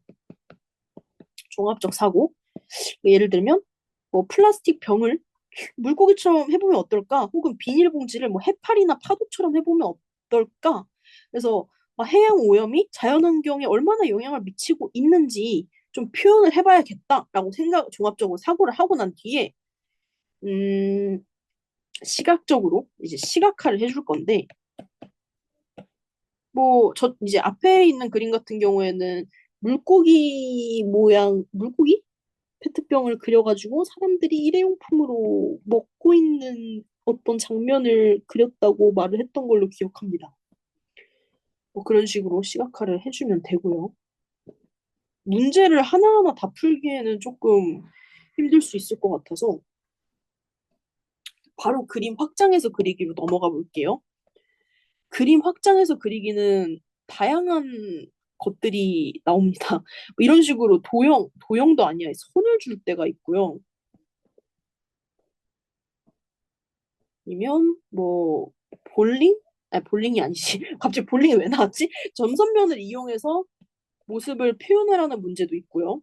아니면 뭐 하나의 작품을 준 다음에 이거를 뭐 확장해서 그려봐라 라는 문제도 나옵니다. 이거를 조금 설명을 하자면 얘네 같은 경우에는 종이에 프린트가 되어서 나와요. 이 그림 위에다 그리라고 나오기도 합니다. 그러니까 말씀을 다시 드리자면 종이가 시험지가 이렇게 있으면 얘가 사절지 사이즈예요. 문제지가 1번 문제가 이렇게 왼쪽에 써 있고 2번 문제가 오른쪽에 써 있고 여기에 이제 작품 3개 정도 주고 이제 2번 문제가 이렇게 있으면 이제 여기 A4 사이즈로 그림을 그리라고 칸을 줍니다. 여기가 A4 사이즈예요. 그리고 여기에 브릴로 박스가 이렇게 인쇄되어서 나왔어요. 여기 주변을 본인이 확장해서 그려라 라고 나왔습니다. 그리고 뭐 주변에는 자유롭게 뭐 글씨 써도 돼요. 뒷면에도 써도 되고요. 뒷면에도 자유롭게 써도 되고. 그림이 프린트 돼서 그 위에다 그려라는 문제도 꽤 나오는 편입니다.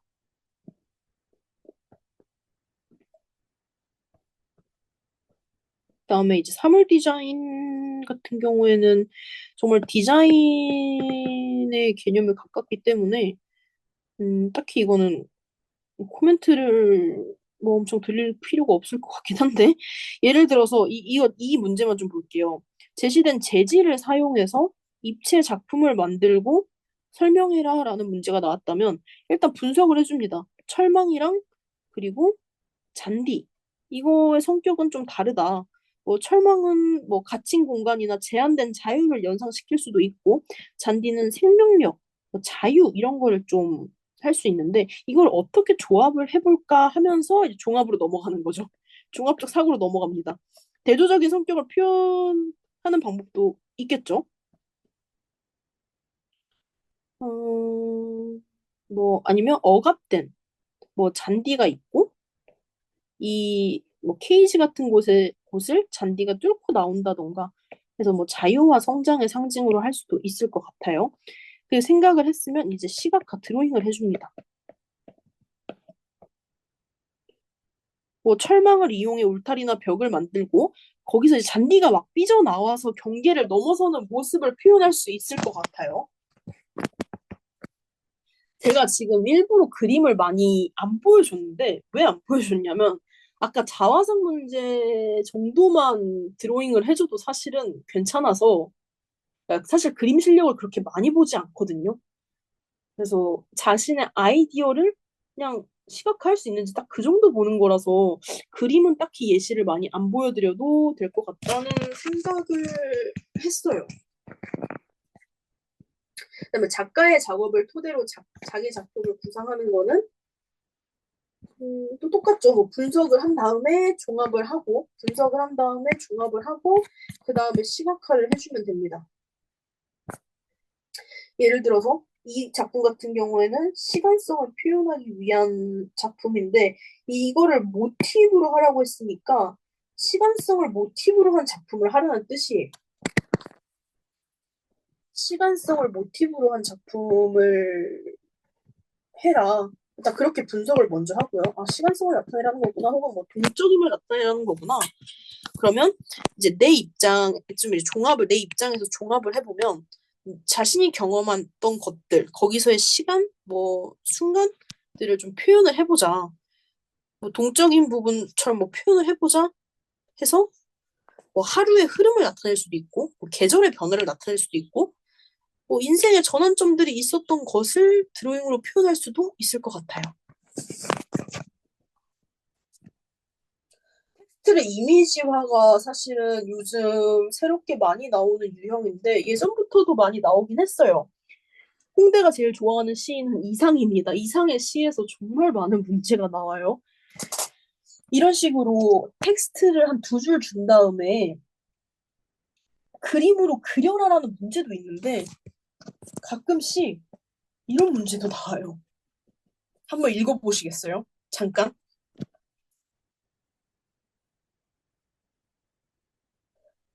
네. 이거는 어떤 문제였냐면 이렇게 6개 육하원칙을 쓸 수 있는 칸을 주고 그 다음에 옆에 그림을 그리라는 문제였거든요. 근데 이 최후의 만찬이라는 워딩이 너무 강하다 보니까 다들 예술을 생각하더라고요. 근데 진짜 그 최후의 만찬을 그리면 안 되겠죠. 실제로 있는 작품을 그리면 그건 창의력이 없는 거예요. 하지만 오마주는 해도 됩니다. 오마주는 좋아요. 기존에 있는 작품을 오마주해서 작업하는 것은 매우 매우 좋습니다. 예를 들면 이건 어제 학생이 했던 말인데 이렇게 최후의 만차처럼 구도를 잡아놓고 여기에 급식판을 두는데 이제 얘네들은 뭐 졸업을 하는 학생들이다. 그래서 졸업을 하기 때문에 이게 성인이 되기 전 마지막 식사다라는 거를 좀 표현을 하고자 했거든요. 그러니까 그러니까 이것뿐만이 아니라 여러 작품들에서 오마주 하는 거 진짜 괜찮아요. 어, 이게 지금 다른 학생들이 없어서 예시를 보여주기가 좀 그런데 예를 들면 뭐가 있을까? 오마주. 뭉크의 절규를 오마주해서 뭐 최후의 만찬을 표현할 수도 있을 것 같고 아니면 뭉크의 그러니까 이거는 보여드릴게요. 이렇게 A4 용지 사이즈 칸이 주어져 있으면 이렇게 뭉크가 있다고 했을 때 뭉크가 약간 절규를 하는데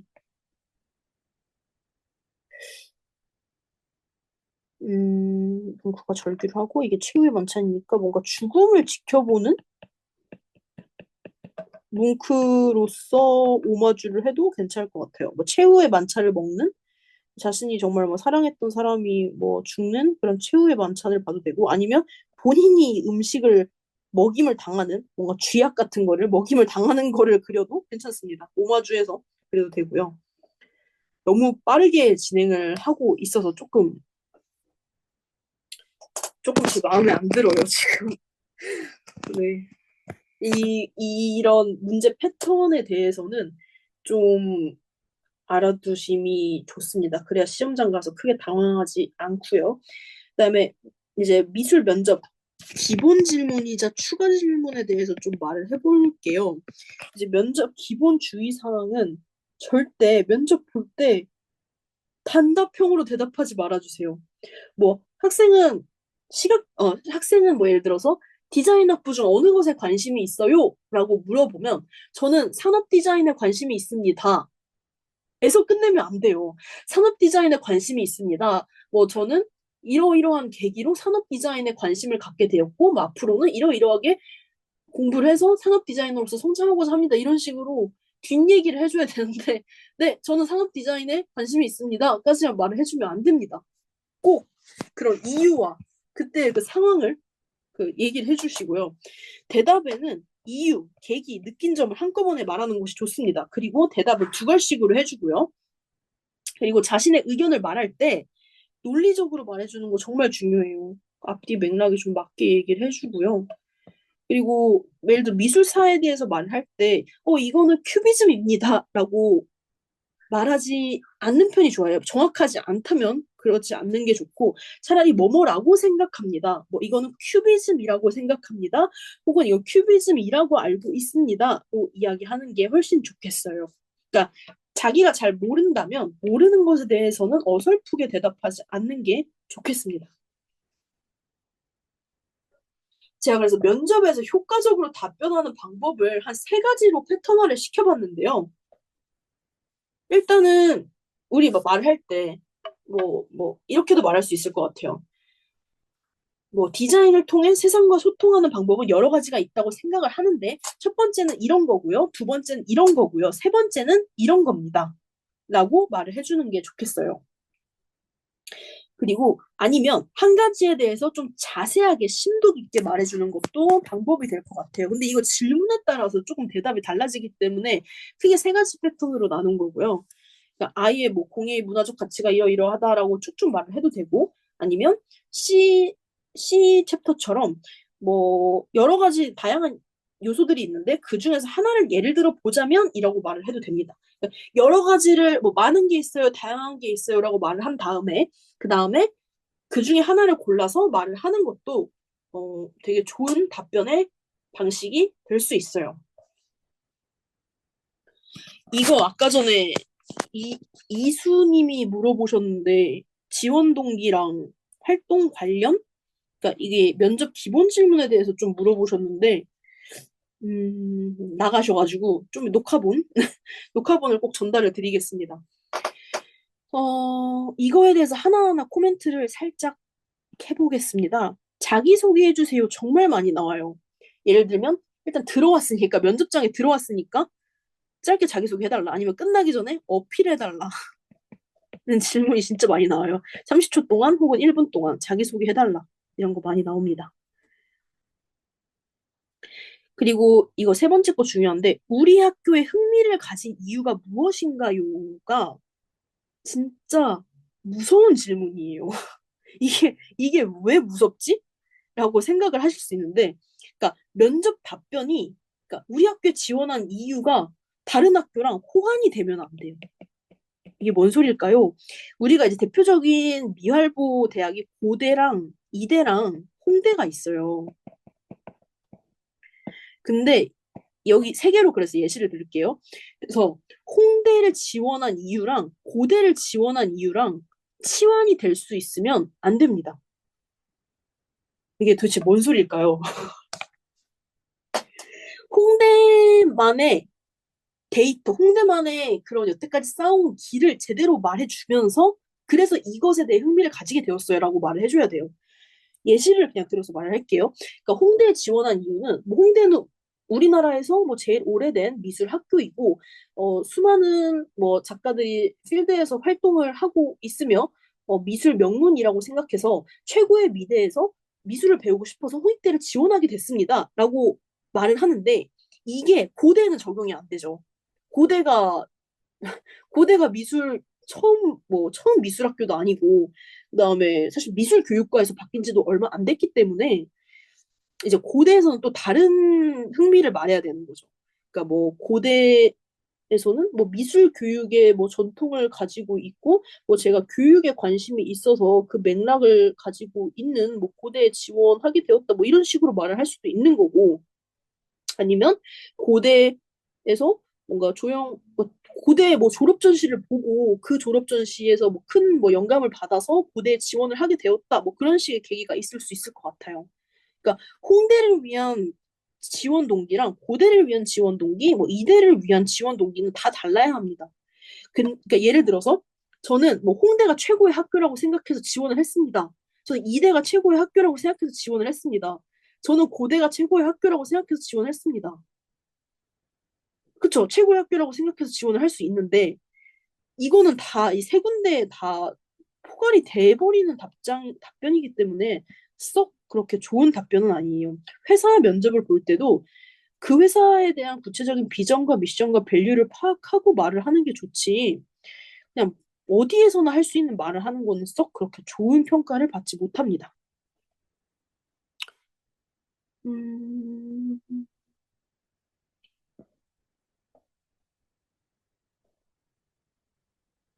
그리고 여기 보면 인성 관련해서 책, 예술가, 디자이너, 뭐 혹은 뭐 전시, 작가 이런 것들을 자주 물어보는데요. 책을 하나 정해가세요. 자신한테 영향을 미친 책은 하나 정해가야 됩니다. 그리고 본인이 좋아하는 작가, 그리고 자신이 감명 깊게 봤던 전시, 이거 하나씩 정해가는 게 좋아요. 왜냐하면 너무 자주 나오는 질문이고 범용성이 넓은 답변이 되기 때문에 하나씩은 준비를 해가는 게 좋습니다.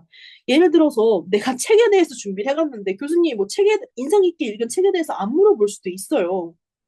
안 물어볼 수도 있는데 왜 준비를 해가야 되냐면 어필을 할 때 마지막으로 뭐 어필해 보세요라고라는 뭐 질문이 나왔다고 했을 때 사실 뭘 말해야 될지 모르겠잖아요. 그때 이 책을 끌어오거나 이 작가를 끌어오거나 관심 있게 봤던 전시를 끌어오는 것도 방법이에요. 저 같은 경우에는 저도 이제 홍대 이제 시험을 보고 들어간 케이스인데 어 저는 마지막으로 어필을 하라고 할 때 책을 얘기했어요. 그러니까 아직도 기억이 나는데 김병만이라는 개그맨이 있거든요. 예전에 개그 콘서트에서 달인이라는 프로그램으로 되게 유명하셨던 분인데 제가 그분이 쓴 자서전? 그러니까 꿈이 있는 거북이는 지치지 않는다는 거를 되게 인상 깊게 읽었어요. 그러니까 꿈이 있으면 앞으로 계속 나아갈 수 있다. 이게 너무 인상 깊어서 마지막으로 어필을 할 때 이 부분을 언급을 했어요. 그러니까 저는 김병만의 이렇게 말했다. 김병만의 꿈이 있는 거북이는 지치지 않는다는 책을 읽었습니다. 저는 저는 뭐 거북이일 수도 있습니다. 근데 제가 원하는 꿈이 있기 때문에 저는 계속해서 나아갈 것이고, 뭐, 오뚜기처럼 다시 일어날 것이다. 뭐, 이런 식으로 말을 했던 걸로 기억을 해요. 그런 식으로 마지막 어필을 할 때 책을 끌어오거나 작가를 끌어오는 것도 방법이 되기 때문에 본인이 좋아하는 책, 인상 깊었던 책, 작가 전시는 만들어가는 게 좋을 것 같아요. 그리고 이렇게 좀 특별한 질문도 나올 때도 있습니다. 100명을 위한 디자인과 1명을 위한 디자인이 있다면 어떻게 할래요? 라는 질문이 나올 때도 있어요. 어제 되게 인상 깊게 들었던 답변이 있는데, 패디과를 지망하는 학생이었거든요. 그래서 제가 그 학생한테 100명을 위한 디자인을 할래요? 1명을 위한 디자인을 할래요? 뭘 할래요? 라고 물어봤더니 1명을 위한 디자인을 일단 한다는 거예요. 그래서 1명을 위한 디자인을 해서 그 사람을 만족시킨다면 나는 다른 사람도 만족시킬 수 있는 것이기 때문에 일단 1명부터 먼저 만족을 시키고 그 다음에 더 많은 사람들을 만족시키겠다. 이런 식으로 답장을 했는데 정말 최고의 베스트 답변이었다고 생각을 합니다. 음.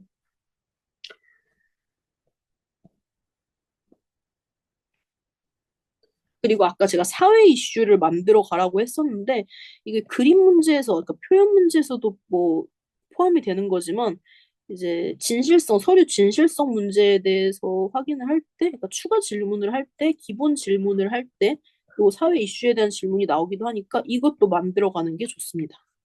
그리고 1분 남았는데 마지막으로 하고 싶은 말 혹은 뭐 자기 어필을 해라 이런 말이 정말 많이 나오는데 네, 이것도 책이나 작가, 전시 인용하면 좋고요. 음, 아니면 아예 템플릿을 하나 만들어가도 좋겠습니다.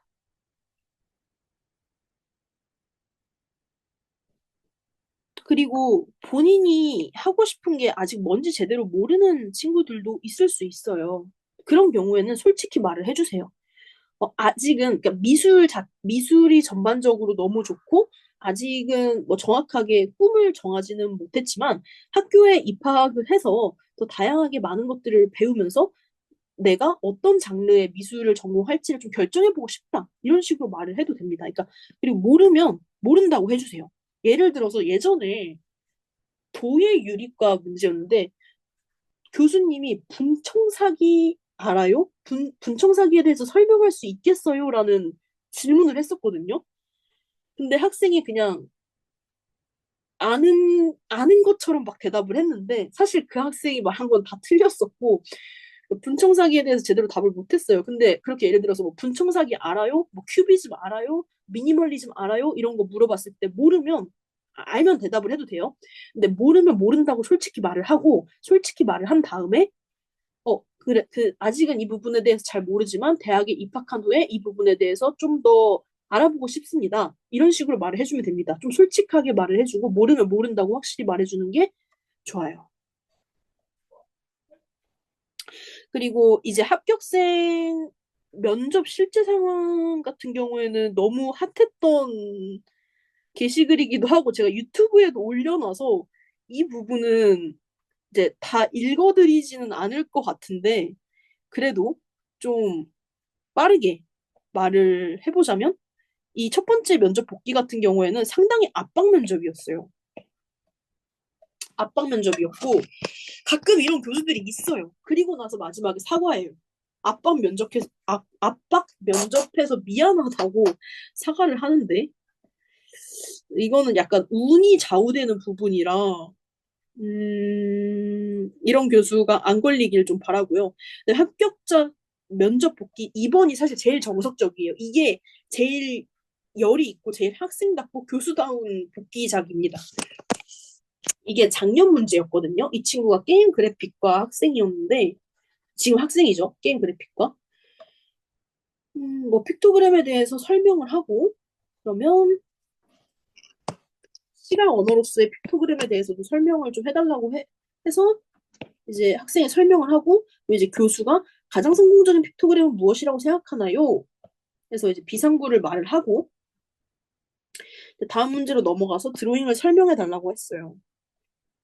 그래서 학생이 설명하고 교수가 질문 한 번 더 하고 그다음에 저는 그다음에 이제 교수의 질문이 제일 정석적이에요. 보통 이렇게 나와요. 어떻게 나오냐면 그러면 이러한 뭐 픽토그램이 본인의 희망 전공 분야에서는 어떻게 적용이 될 수 있을까요? 이런 식으로 물어봅니다. 근데 이 친구가 게임 그래픽과였기 때, 그래픽과를 지망을 했기 때문에 이제 그 입장에서 이제 그 구술을 했고요. 뭐 아이콘에 따라서 좀 캐릭터가 행동을 할 수 있게 된다.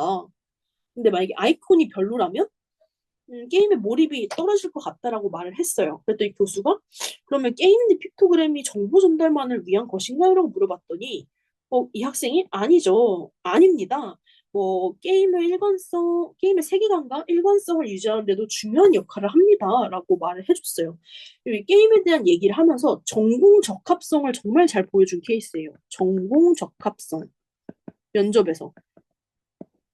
이것도 뭐 서류의 진실성과도 연관이 돼 있죠. 이 친구 같은 경우에는 미할보 자체도 정말 게임 그래픽에 모든 결론이 다 게임 그래픽이었어요. 뭐를 배우든 다 이거는 게임 디자인에 사용할 수 있을 것 같아 라고 생각했던 학생이었습니다. 그리고 교수가 창의성과 기능성 중에 어떤 게 더 중요하냐고 물었을 때 정말 명답을 했는데 일단은 기능성을 확보한 뒤에 창의적인 요소를 더하겠다라고 말을 하고서 이제 둘 다 중요하다라는 거를 말을 하지만 우선순위를 정해서 말을 했고요. 아까 그거 같은 거죠. 100명을 위한 디자인을 할래? 한 명을 위한 디자인을 할래? 라고 했을 때 저는 일단 한 명을 만족시키면 모두를 만족시킬 수 있다고 생각을 해서 한 명을 위한 디자인을 먼저 하겠습니다. 라고 말하는 거랑 비슷한 맥락이에요. 그래서 자기의 전공과 맞게 대답을 해주세요. 전공 적합성에 맞게 대답을 해주세요. 게임 그래픽이라면 게임 그래픽 쪽으로 이걸 연결해서 대화를 이끌어 가고요. 뭐 어떤 디자인 할래요라고 물어보면 패디라면 패션에 맞춰서 대답을 해주는 게 좋습니다. 이렇게 하면 이제 면접이 끝이 납니다. 이렇게 해서 빠르게 2시간 동안 봤는데요. 여러분 우리 20분 동안 Q&A를 좀 해보고자 해요. 여러분 궁금한 게 있으면 지금 물어봐 주세요.